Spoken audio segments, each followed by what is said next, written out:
Charles Dickens was born on February 7th, 1812. And in honor of his birthday week, I wanted to share with you all some editions of his books that I think are worthy of a 214th birthday. Being one of the most well-published authors of the last 200 years, you have literally hundreds of editions of his works.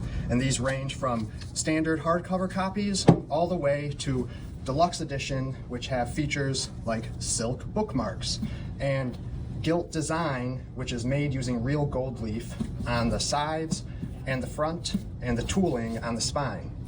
This is bound in genuine leather.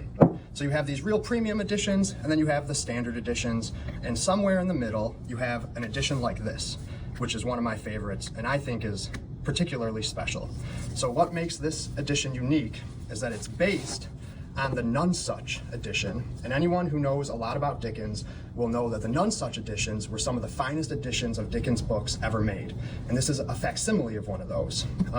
It has really cool features such as sewn-in binding, and that's done using a process called Smith sewing. What makes that special is that a regular book like this one, the binding is glued in, and so over time, that might start to fall apart, where something like this is sewn in using actual thread, and it's much more durable. But besides that, it's also more readable. So I'm sure you've all experienced a situation where you have a big book like this, and you go to flip it open, and it doesn't lay flat. It keeps flipping, and you have to hold it down. With sewing, you can actually look, there's this little gap, and that allows the book to lay completely flat, and you can read it without having to hold the book down.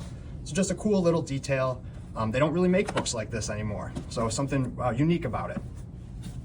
So this was called the Nonesuch edition. It's by Folio Society, and just something I thought was really cool. But even with all these premium books, the one that I actually read the most is this one right here, because it has one feature that all of these are missing. And to me, it's the most important feature that a book could have, especially a book like Dickens, and that is footnotes.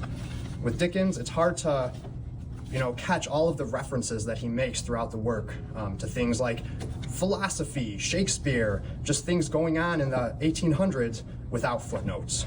So I hope you enjoyed learning a little bit about these cool editions of Dickens' works, and I hope it inspires you to come and check one out at the library, because no matter what the edition is, they all have the same contents, and they're always going to contain wonderful stories by the great novelist Charles Dickens. Thank you, and happy birthday, Charles.